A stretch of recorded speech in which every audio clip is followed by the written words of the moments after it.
It was an evil tidal wave of sugar! On this day in history, January 15th, 1919, the Great Molasses Flood. Molten molasses flooded the streets of Boston, killing 21 people. The tank belonged to the United States Industrial Alcohol Company.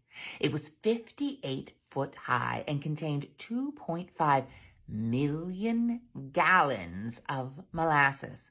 The boats burst, and an 8-foot high wave of molasses crashed through the windows and doors, flooded the streets, knocked over a local firehouse and the support beam of an elevated train. They say sugar'll kill you.